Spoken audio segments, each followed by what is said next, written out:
Welcome to Long Story Long. I'm your host, Lisa Curry. Today's guest is the lovely comedy person and drummer for Motion City soundtrack, Tony Thaxton. This was a fun conversation. You're going to love it. Here you go. Hey, Tony, how are you? I'm doing all right. Thank you for having me. Good to see you. Yeah, thanks for being here. Good to see you, too. I love that you have artwork in the background. And this is, a podcast, so it's audio, so nobody will see that. But, most people have just like a blank wall or a sheet or something.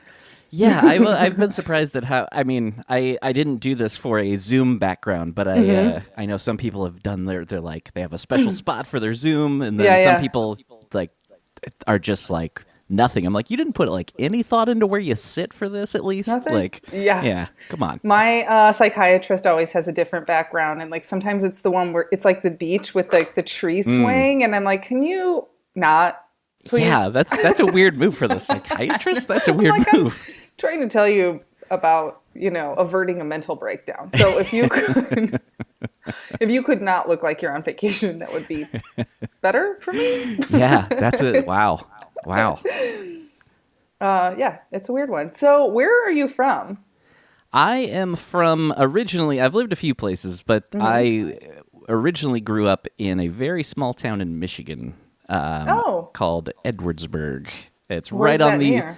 It is right on the Michigan-Indiana state line. It's not it's not the most exciting place. The closest thing that anyone would know what it is we lived very close to Notre Dame. Notre Dame was 20 minutes from where we lived. Oh, so you were East Indiana. I guess. Not you weren't in Indiana, but for some reason I was picturing Michigan where Wisconsin is. That's not correct. You're not crazy far off. You're just going to go on the other side of the lake. But that's funny. I'm from a really small town in Northwest Indiana, so we were probably 2 hours apart. Oh, yeah. Same vibe, I'm sure. What city are you from? Cedar Lake. Okay. Yeah, It's near Crown Point, Maryville, Cherville. Okay, Valparaiso. I know Maryville. Yes, I remember. What is it? Was it the Starlight Theater? Is that what that's Star called? Plaza? Yeah, I saw All for One there. That was my first concert, not my favorite concert. I saw the Monkees there a couple of times. Stop it. When I was very young. Yeah. More than once? Yeah, I think I saw them. I saw them 3 times total, and I think 2 of them were at that place. I wouldn't have guessed their manager has seen them 3 times. That's a lot of commitment to the Monkees. 9-year-old Tony was all about it. That's amazing. Are you 100 years old? Wait, so how when you were a kid, did you know you wanted to get into music? Was this a lifelong dream for you?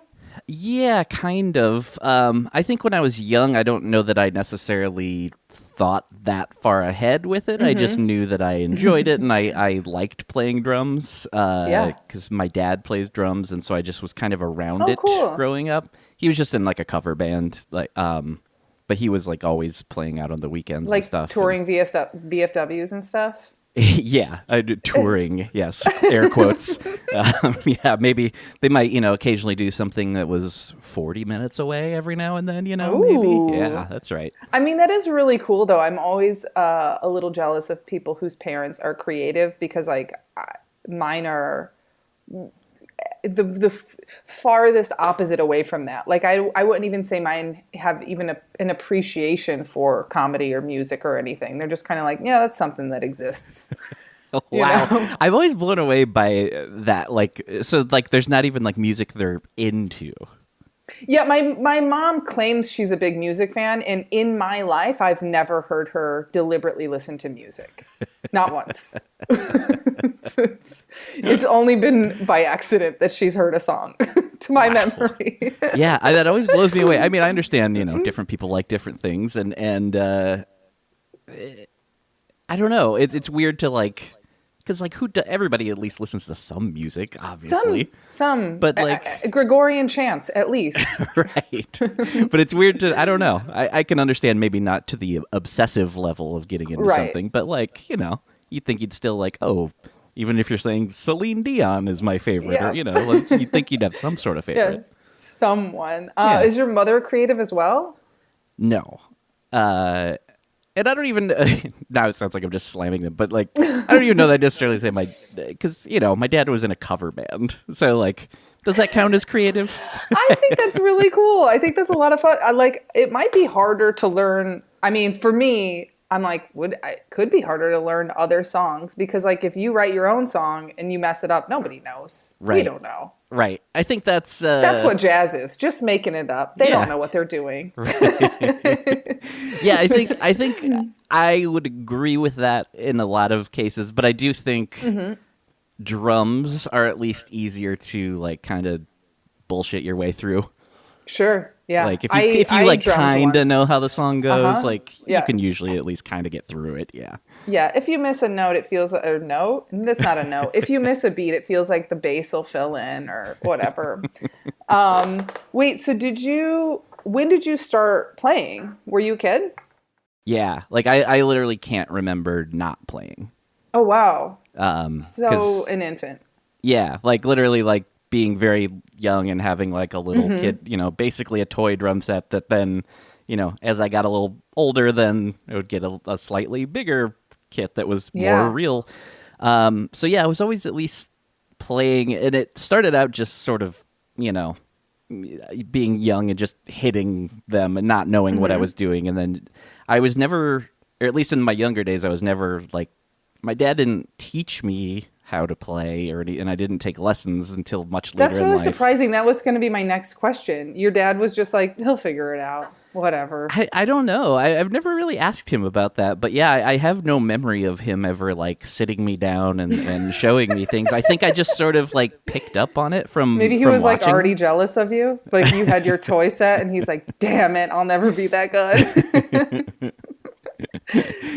Yeah, it was, I think just, again, like, he was always playing, and not that I was, like, going to see him play that often, because a lot of times it would just be bars or something, but, like, when I could go, I would go, and just, I think just over time just sort of picked up on it, and I was just into music aside from that, and I think just watching TV, like what MTV huge back then, because I'm 100 years old, and same. So, I would just sort of without like thinking, I was kind of studying these things. I guess I was. Oh, that's really cool. When did you like start taking it really seriously? Well, I had a weird period where I got to. As I got older, I outgrew the little drums that I had. And then my dad was always playing on the weekends, so he never really, like, even had his drums at home. Because they would just, like, keep all their stuff together, and somebody else brought his drums to the things. And your mom was like, keep that shit out of my house, probably. Drums are terrible. I love drums, but they're also the worst. Like there's no quiet way about them. Yeah, terrible. So like I had a period of years where I wasn't really playing.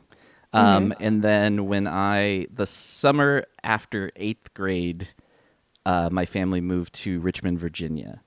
And so when we did that, his drums came with us, and he was no longer in a cover band. So I got to just have the drums at the house, and then so I started.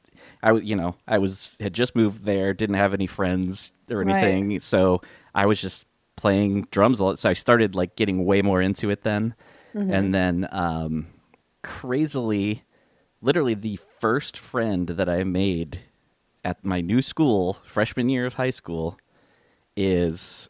Well, first of all, it's disgusting that I had the realization that next year that will be 30 years ago. Oh my goodness. But my first friend, still my best friend, and my bass player bandmate in Motion City Soundtrack. Oh, that's really cool. I love that. Wait, I'm assuming your dad is like really stoked on your career. Yeah, my parents were always very supportive of it, yeah. That's awesome. So they were never like, get a real job. I feel like that's such everybody's parents, even people that are like killing it right out of the gate. Their parents are like, I don't know about this. Yeah, I never really like got any of those talks. There was never even like I don't remember any sort of are you sure about this? Is really what you want to do? It was just sort of, because I think at first I didn't really know, because I don't know, I think in those teenage years, I'm like, God, it would be so cool to be in a band and go on tour, and Yeah. but like, I didn't really think that was a real option. Like, it seemed so far-fetched and everything.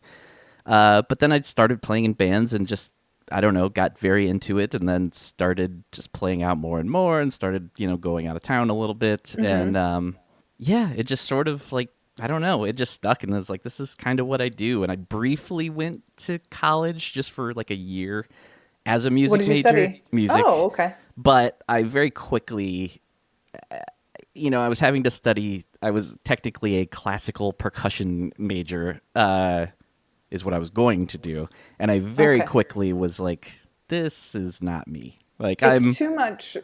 All of that stuff is like, that's not what, because I was on my way to art school, and I'm like, I don't want to study everything. Yeah.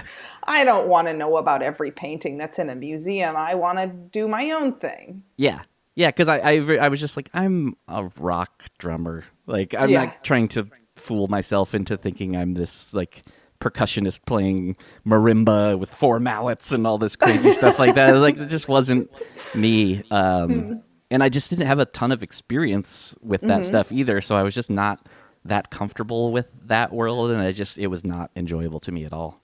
So I stopped, and then I just was kind of working normal jobs for a little bit, and then trying to do the band things, and yeah. What was your first band that you were in?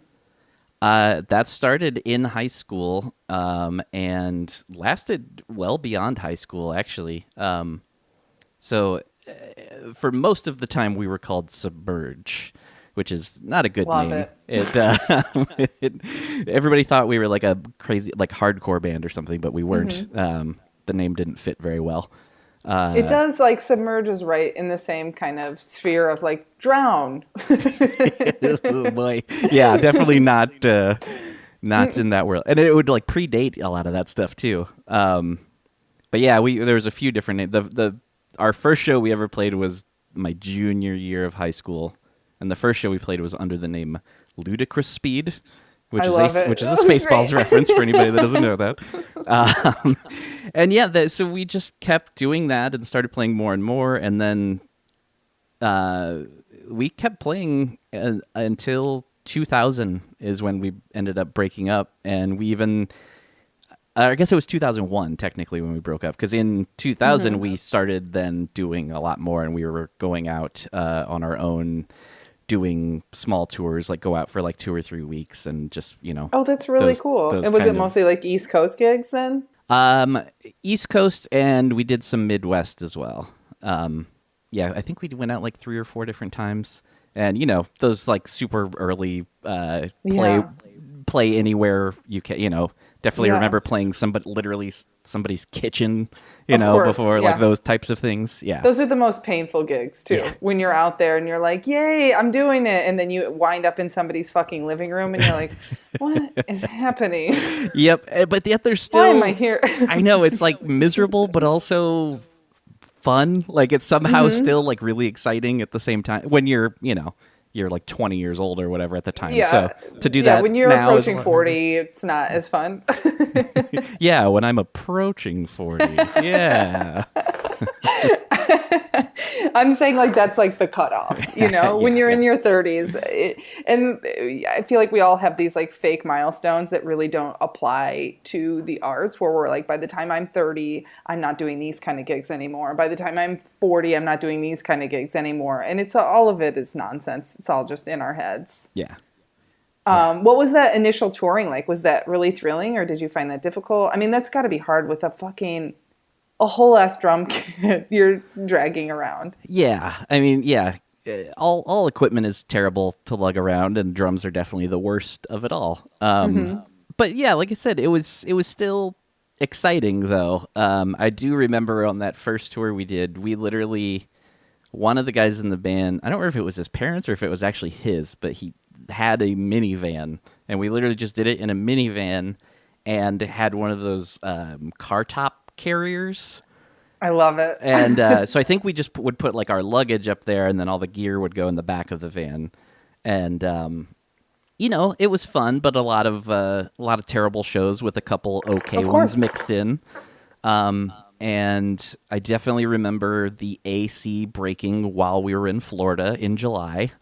Amazing. So of that course was it great. did. Yeah. So it's that combination of it sucks, but it's also great. And then we continued doing that for a few more months, and then I think it was on our second tour that we ever did. We played a show in Milton, Pennsylvania,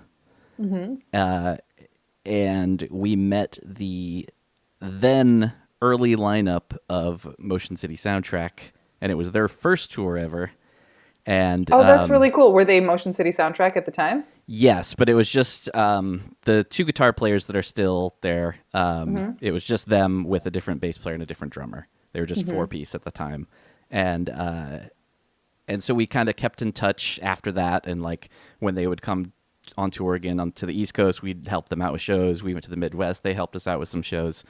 And then, fast forward a couple months later, our band ended up breaking up. Our band ends up breaking up, and their drummer that ends up quitting. There's more to it. Eventually, I was asked to join, and I said yes, because there was a time I was asked, said yes, and then literally hung up the phone and had this sinking feeling in my gut. I was like, I don't know if I really do want to do this. Oh no, why is that? I mean, don't why know. was that feeling at the time? Was it just like scary to leap into that?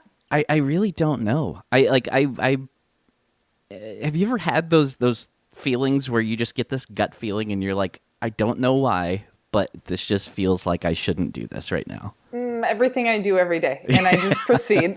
Right. Yeah, I think a lot you're of times describing all the decisions I make. I'm like, this is terrible. Let's keep going. Right. I think it just, I don't know what it was, but it was just this feeling, and I think it really was. And looking back on it, I'm really glad, because I think the timing just wasn't quite right. Yeah. Because so fast forward a year after me saying yes and then immediately saying no. So you did say no. Yeah. I said yes, hung yeah. up the phone, and was like, oh shit. And then ended up saying, yeah, I actually. Okay, so at this time, when you say yes initially, their drummer's gone already. Yes, their drummer. Or are they like, we're shopping around? No, well, it gets to that. So their drummer had left. And so then I say no. And then they continue, and they get a new drummer. They're doing their thing.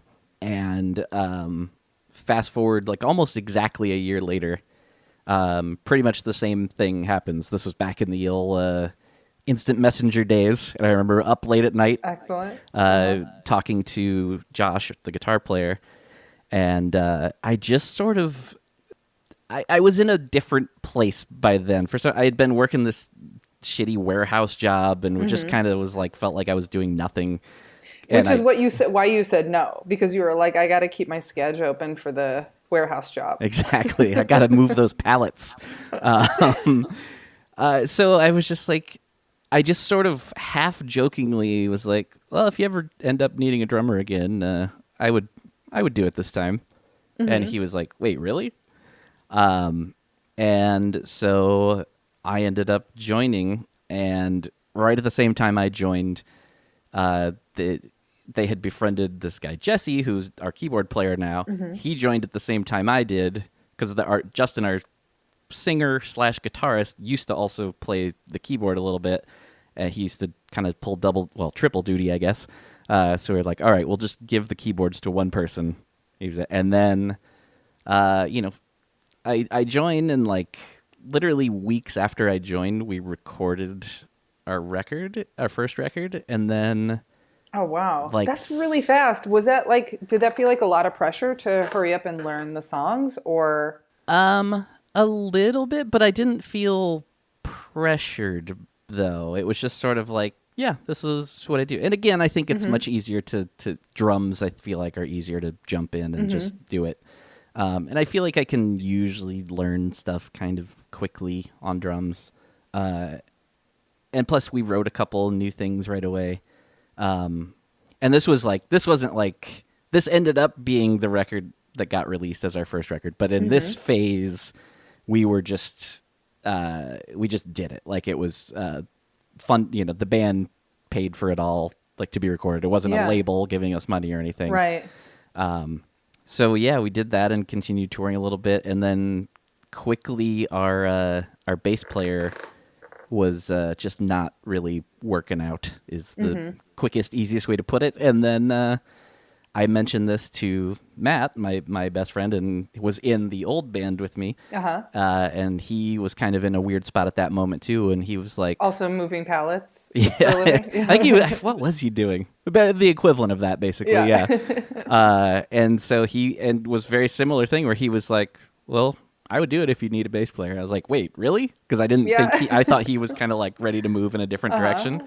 And like a week later, he was on his way to Minneapolis with me, which is where at the time everybody in the band was based there, except for he and I. And that ended up being like the final piece we really needed, because he brought a lot more to the table. Just like he's easily like the most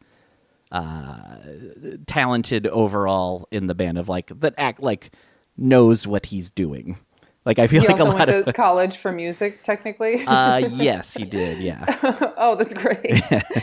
I was just making that up. That's really cool that you were able to pull somebody else from your old band. And it also sounds like, man, music sounds so nice and like laid back in a way, because I feel like, or at least the vibe between musicians, because I feel like comics, it's more individualistic, but with comics, I cannot remember a time when anybody was ever like, yeah, I mean, if you need me for a spot, that's cool. I'll do the show. Like, people are usually like, give me a fucking spot.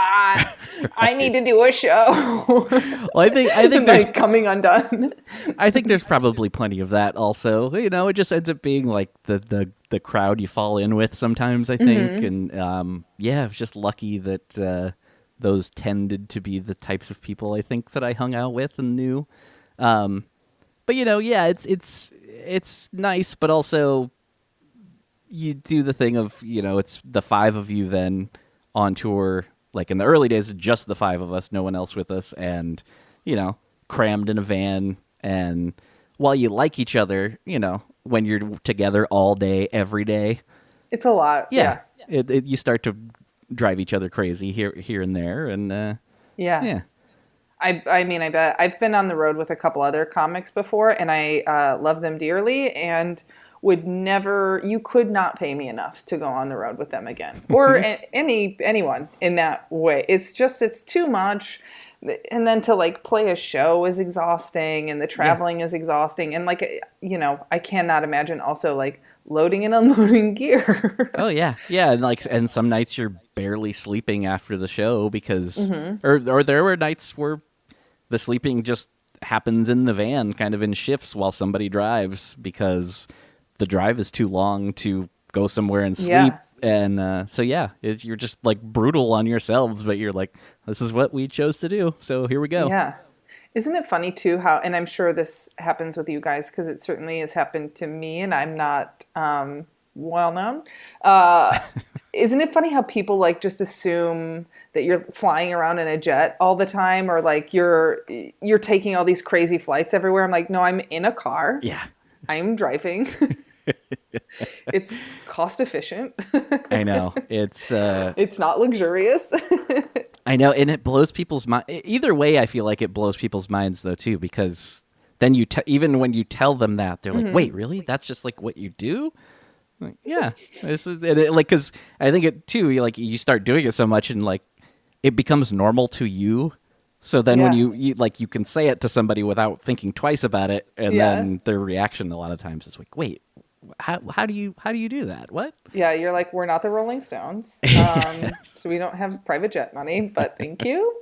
Yes, which will then, like, as the years progressed and we started doing better and eventually get to move to a tour bus, that then becomes the thing of like anytime you're like at a hotel or even outside of the venue. Sometimes somebody that wasn't going to the show that just happens to be passing by or something, sees you step off the bus.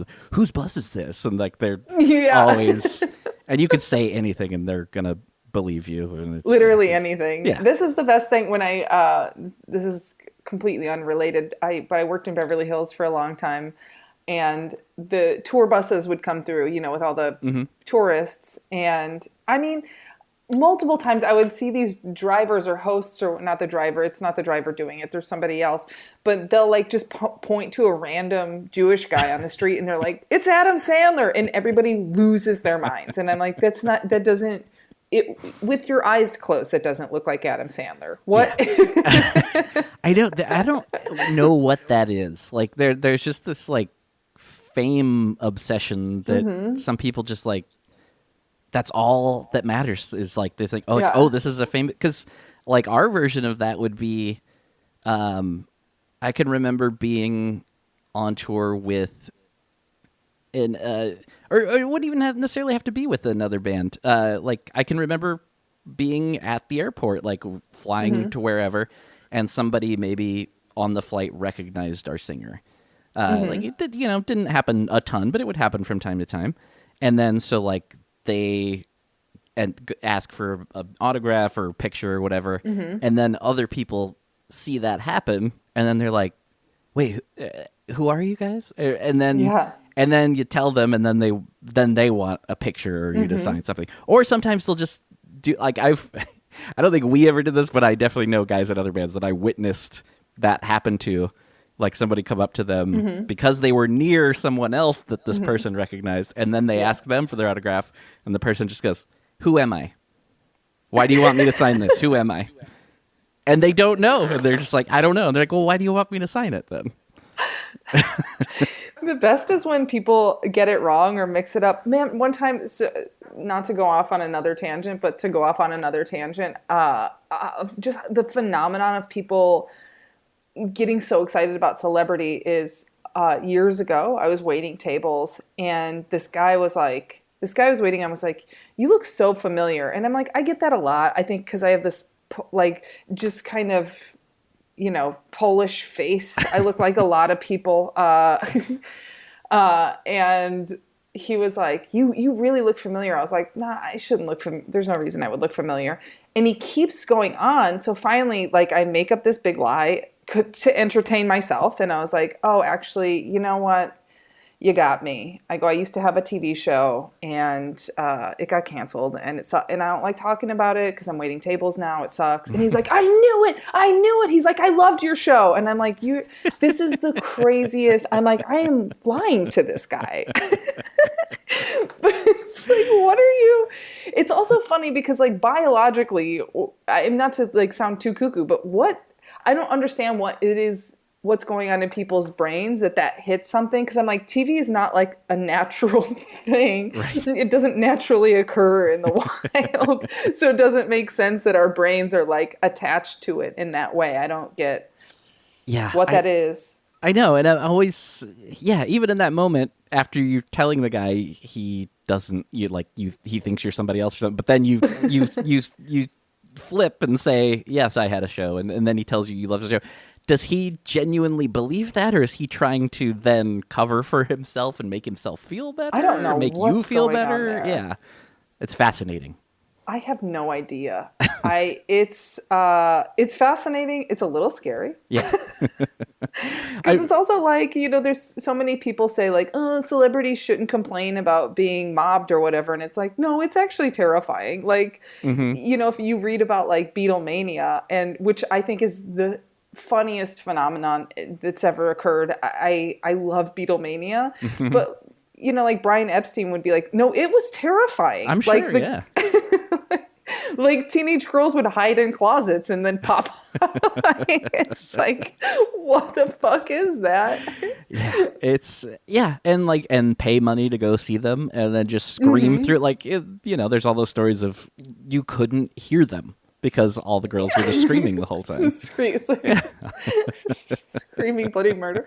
I actually have behind, not that anyone can see this, but like behind my desk, I have my favorite photo from Beatlemania, just like this probably 8-year-old girl bawling. She's hysterical with like a giant button that says "I love Ringo." It's so funny to me. Like, what are you doing? Yeah, Why? And also like the thought of like girls like screaming like that over grown men is real weird. Well, the crying definitely is the part I really don't get. Like, I know everybody has their emotions work differently, and I'm not knocking and crying. I do plenty of it, but yeah, just like crying over seeing someone Strangers. in person. Like, just at a distance. You're not going to speak to them. All you're doing is seeing them. And to have that get you to cry is crazy to me. I mean, embarrassingly, I cry at concerts, like all concerts. I'm just always moved to tears. And like I saw the Rolling Stones a handful of years ago with a friend, and I just wept through the entire concert. But it wasn't like because Mick Jagger is in front of me. It was because I'm just like, oh my God, I love this music so much. I can't, and I like break down. I've lost friends over it. I went to see Queen with Adam Lambert years ago, and the friend I went with never talked to me again after that because I cried hysterically for 2 hours or whatever. Wow. To lose a friendship over that's intense. Yeah, I think she was like, that's enough. Well, like, your explanation makes, maybe that was more what's going on with these people, and I just didn't think of it that way. I don't know. Yeah. But Who knows? Yeah. Who knows what it is? I do love it, though. I cannot get enough of Beatlemania. Wait, so I want to come back to your stuff because I keep going off topic. When did you realize? I mean, I know it's like you kind of in any creative career, unless your parents are billionaires, you're like phasing out a day job and phasing in your dream job. Like, when did you realize, like, oh, this is my career. I'm doing this. I want it. Or have you? Right? Well, I mean, I have a second career these days, but it was kind of. I mean, it was definitely a progression, but I was in a weird scenario at first where that warehouse that I was working at was letting me come back. I guess they gave me the title of occasional worker, not the title, but that's what they deemed me as. So like when I was in town, if I'm working full time, I should be considered an occasional worker because that's how much I work. Yeah, exactly. But basically, yeah, they would let me leave, and then when I was back, I still had a job. And I did that for maybe the first year, I think. Mm-hmm. But then that next year, we just started touring so much that I was like gone most of I think those first couple of years we were seriously playing like 300 shows a year. Oh my goodness. Yeah. And was this is only one show a night, I assume? Usually, but there were a few times we did more than one. Oh my God, that's so exhausting. Was it all in the US? In the early days, yeah. But yeah, and it wasn't necessarily that we were making tons. Well, we'd never made tons of money. But I mean, even at that point, I don't even think we were making money technically. I think if we did come home a little bit ahead, that was like an accomplishment. That was kind of the goal in those days, was like, let's at least break even. Yeah. And so we were kind of accomplishing that. And it, we were out so much that, it was growing. Like every time we'd come back to the city, like it would get a little bit bigger each time, which is, that's what you hope for. That's kind of the goal. But and then I was living, I mean, I was barely ever home anyways. Mm-hmm. And when I would just still be at my parents' house. I was like, why pay rent when I'm gone? Exactly. I think that so many people get caught up in like paying rent unnecessarily because they're like, well, it's the thing, you gotta keep up appearances, and it's like, no, no, Yeah. don't bother. And I did it for a long time. Like I got to a point where I was like, okay, I can't keep coming back to my parents' house. Like they would have let me, but I was just like, I'm too old to still be doing this. And we're like starting to do better now, and I can afford to get a place now. So, but yeah, I think in like 2004 is probably when like things started noticeably going better, but like 2005 is definitely when things like kind of, that's when we put out our second record, and our second record like it quickly was like exponentially more successful, and the crowds just like at that point like seemed like they were just getting bigger by the day, kind of. That's really awesome. Yeah, it was an exciting time. I mean, that has to be so satisfying to be able to see in real time, because I'm like, well, I'll get 5 followers a week. But to like be able to like really watch your audience grow sounds really exciting. It was really cool because that summer of 2005. So I think the record had come out in like June, and then we were doing a lot of touring, and part of that was we were on not the entire thing, but a fair amount of Warped Tour that year.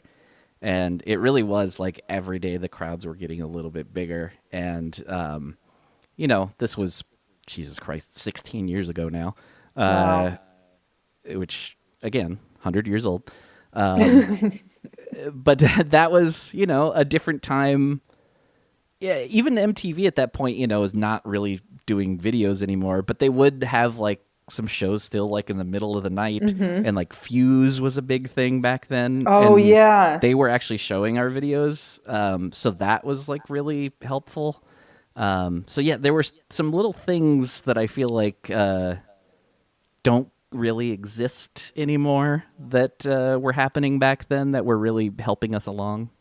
Yeah, that is a weird thing to be like, oh, I did this thing and it was a really cool marker. Weirdly, the first show I ever wrote for was on Fuse, if you can believe it. Oh, what show? This terrible show called Trivial Takedown. It was like a I feel like I vaguely remember that name. Show. I mean, if you do, I'm so sorry. I was so excited when it came out, and I bought the series on like Apple TV or whatever, because I was like, ooh, I'm gonna like pull the jokes that I wrote for like a joke reel, and then I could not watch it. I was like, this is actually terrible. I'm like, I'm actually gonna stop telling people I wrote on this. Everybody's got those things, though. It's it's exciting, and then you're like, it's okay. Yeah, but it's exciting to the people on the tour, like tourists. Yeah, are still excited. You can tell them anything, exactly, and they would be still thrilled out of their mind. Yes. What was there like a career milestone for you that like sticks out as like particularly exciting, or was there something that had been a goal of yours that you hit where you were like, oh fuck, I did it? Yeah, there were kind of two that happened that summer. One was like not necessarily a goal, but it was just like a moment that I feel like I'll never forget. And I remember I almost started crying a little bit on stage while we're playing because I couldn't believe what was happening. So it was Warped Tour in Chicago. And Chicago. Wait, what year is this? This was 2005. Okay. I went to Warped Tour, but I think it was like 2001 or 2000, whatever it was. Not that I was still in high school at that point. I was only 3 years old. I'm sorry. Continue. You were at Warped Tour 2005. Yeah. And Chicago had always been like one of, if not the best city for us. Like we would always have great crowds there. And so we were excited because things were really starting to pick up, and we're like, all right, and Chicago's coming now too. And then it was, so when you play Warped Tour, you don't know what time you're playing until that morning. Oh, because they mix it up every day. So like you might play at 11 a.m. sometime. Like you might be the first band up, or you might be the last band of the night. So like, I mean, there's times that our tour manager like woke us all up like, get up, you're playing in an hour, Oh my that kind of goodness. thing. So this day we find out we're going on last, and we are on one of the side stages that year. It was like there were the two main stages, or no, sorry, a main stage. Was it two main? Jesus Christ, I can't remember anymore. Anyways, doesn't matter. Whatever. There's always like 10 stages. Yes, there's a main stage, and then there were like two side stages that were kind of, the next step below the sides or the main stage.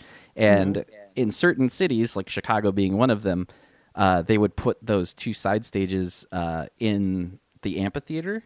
And they would just sort of like split the stage in half. And so like band would play on one side, and then as soon as they're done, the next band starts on the other side. And so that's what we're going to be playing that day. But we find out we're going to be playing last. And last is usually kind of the worst spot for Warped Tour because a lot of people will leave before the day's done. Oh, in Chicago, they're probably wasted by then. And so the other thing too was Fall Out Boy was playing, I think, last on the main stage, and they're from Chicago. And this was also like right when they kind of had blown up. Oh, there you go. And so they were playing last on the main stage. But then when I say we were playing last, like we were literally the last band playing, period. Oh, my goodness. And so we thought, like, this is going to suck. Like, nobody's going to watch us. Like, everybody's leaving. Fall Out Boy will have be done playing by then. And so we thought, we're kind of bummed out. And then it finally feels like you're waiting an eternity to play that day. We finally, we're getting ready. And the amphitheater is, like, pretty full. And, like, as it's getting closer to showtime, it's just, like, getting more and more full. And I was like, why is this happening? And I believe, if I remember right, I was told later, too, that Pete from Fall Out Boy, because we were friends with those guys, and I think as they were done, I believe he was like, go watch Motion City Soundtrack on the blah, blah, blah stage. And I think that's great. A lot of people did.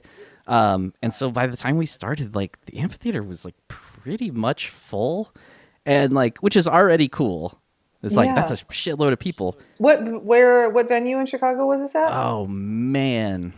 Whatever outdoor amphitheater is there. I can't remember what that's called. Yeah, I'm like, Tweeter Center, maybe? Maybe? That sounds familiar. Yeah. Could be. A lot sounds familiar anymore. I know.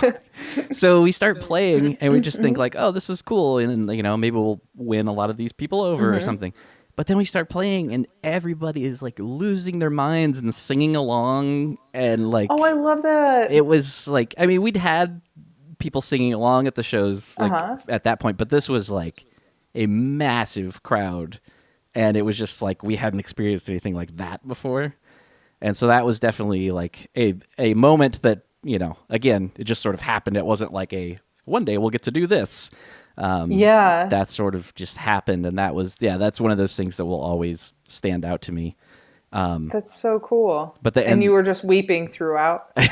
I definitely remember a moment of kind of holding it back because that was the other cool thing too was, people that are on the tour, will a lot of times like watch bands from the stage or whatever, and like it also felt like the entire tour was standing on stage behind us watching. Like there were so many people just on stage watching.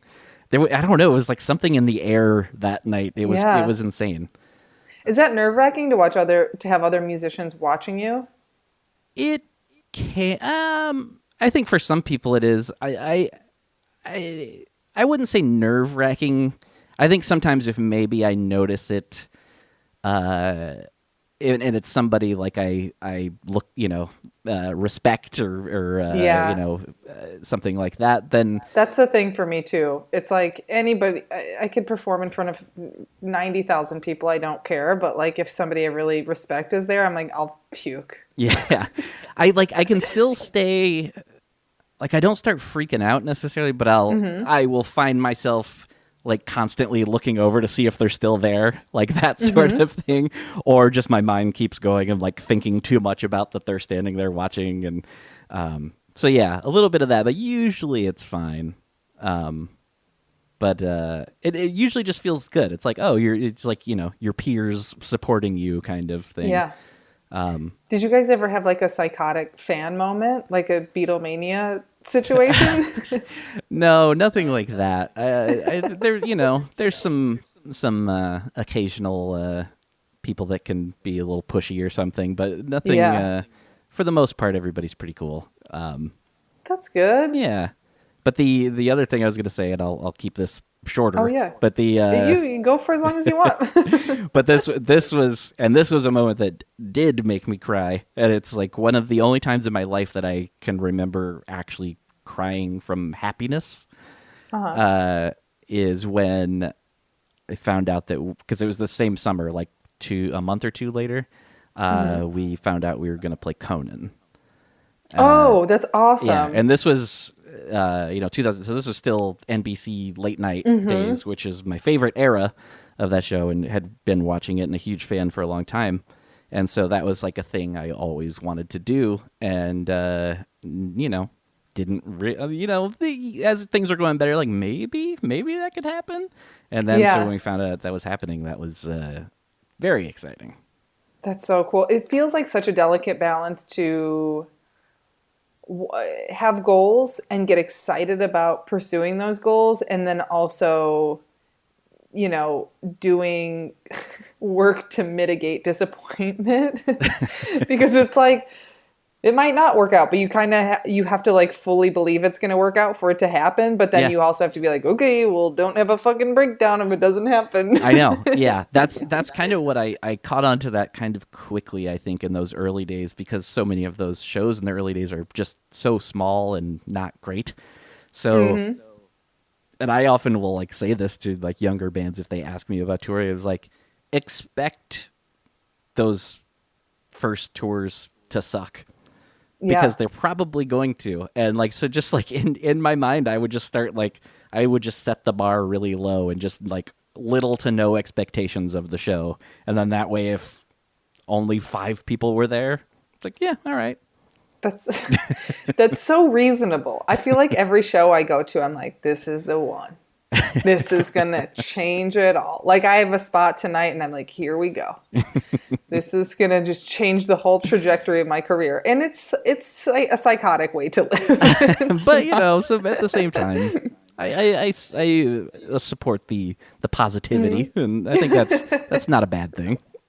I think my brain, there's a part of me that just like gets high on the like endorphins that I'm feeding myself, that I'm like, here it comes. This is going to be the most exciting day ever. And I like buzz off of that. Yeah. And then, the come down is rough.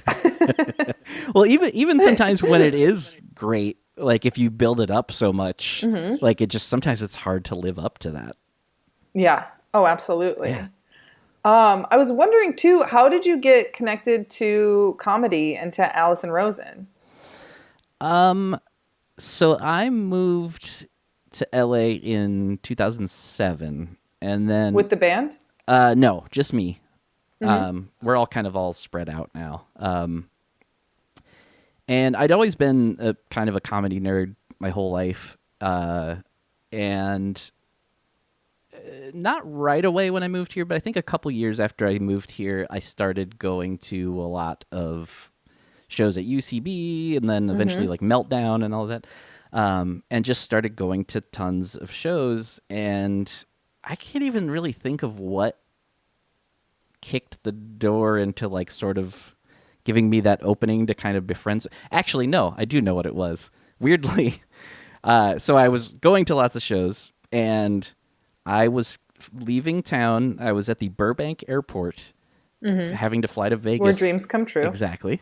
Hey, I'll take it over LAX in a heart. I will gladly take a layover. I'd walk over going to LAX. Like, oh, there's a layover? Sure, great. The layover's 4 hours long, but I still don't have to go out to LAX? Great. And I'm at the gate waiting for my flight, and Doug Benson comes walking up, and I had been to a lot of his shows, and my brain just did this dumb thing of, I saw him and my brain was like, oh, you know him. And I kind of like, I do this all the time. And I like started to like wave, and I was like, oh, he doesn't know who I am. I know who he is. And I caught myself, but it was already like a little too late. And then I felt stupid. And then he like went and sat down, and, nobody was tired. So I just like, was like, I'm not going to bother him, but I'll just like, I was like, felt like I should. Who knows? He probably didn't even notice my half wave. But I was like, I'm gonna explain myself, and but I'll also like say, hey, I'm a fan. So I just wanted to say hey, and I'm a fan.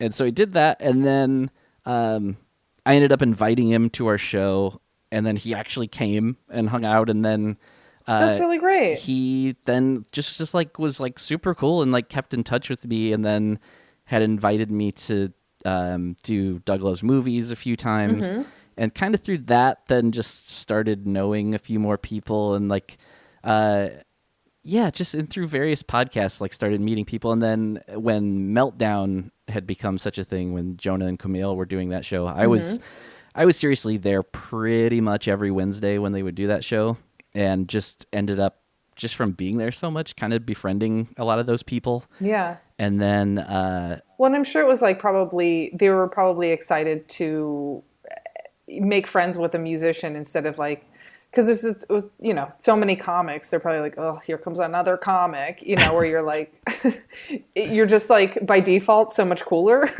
being there. You're generous, but I don't know. I don't know. It was just I just got along well with everyone, and I liked hanging out with everybody, and that was just, there really was something special about that room and that night in particular that they would do that show. And yeah, just started doing it. And then also there was a weird period of time. I ended up leaving the band for a bit in 2013, and I really didn't know what I was going to do. I was really having some depression problems and things like that, and I just was like, I have to stop doing this for a little bit.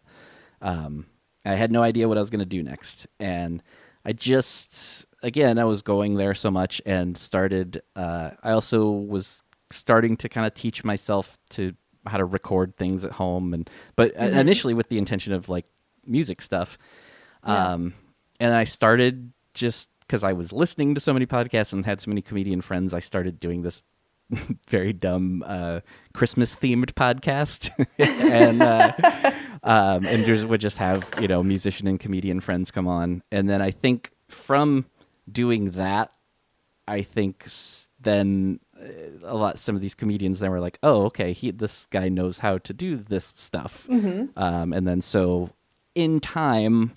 I started getting asked to record people's shows and all that, and it was very slow going. It took me several years for it to become like, okay, I guess this is what I do now. And I feel very lucky because I feel like I've kind of transitioned into another career that happens to be one that I really enjoy. Yeah, well, and it's like I feel like you can make your own rules to a certain extent too, with like podcasting or producing or whatever. And it's, that's really great.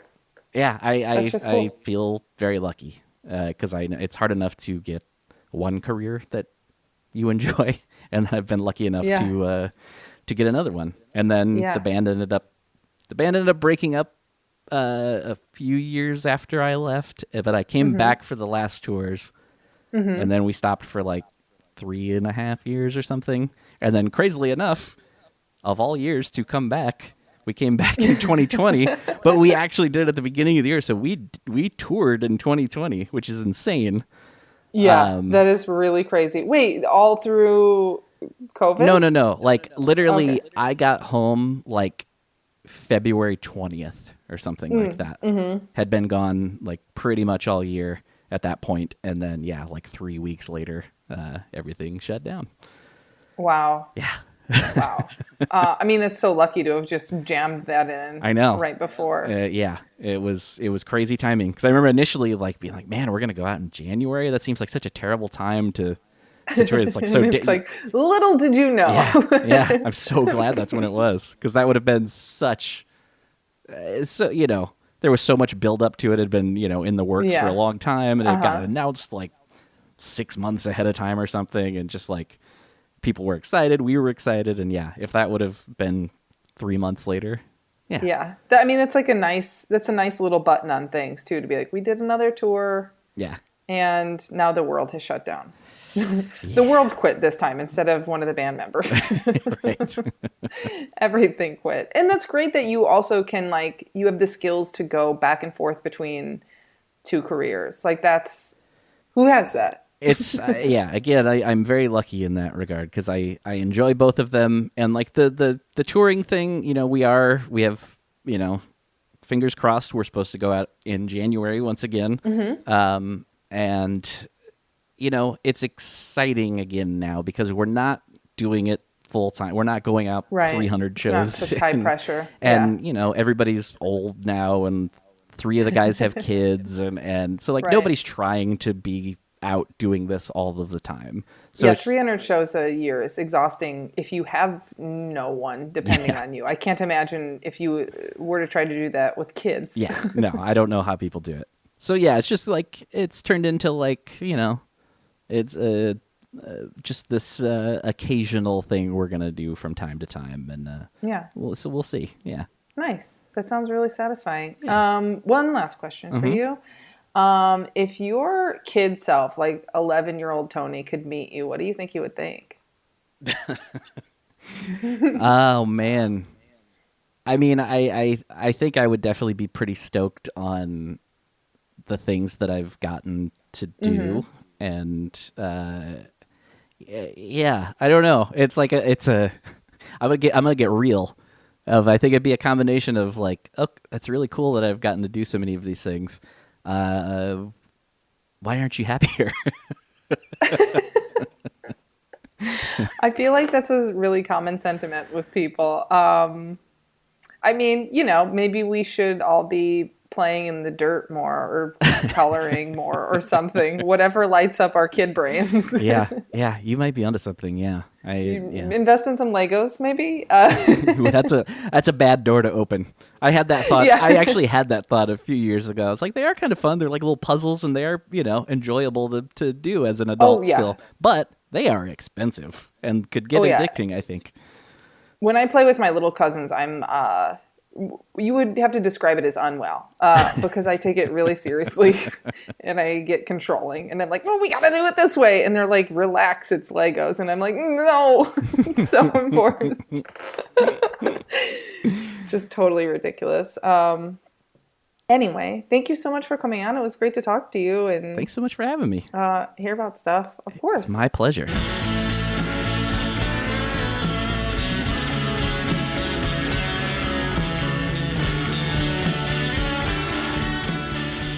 Thank you so much for listening. Once again, that was Tony Thaxton. You can find him on Twitter and Instagram at Tony Thaxton. And I am Lisa Curry. You can find me on Twitter at Lisa_Curry and on Instagram at olympianlisacurry.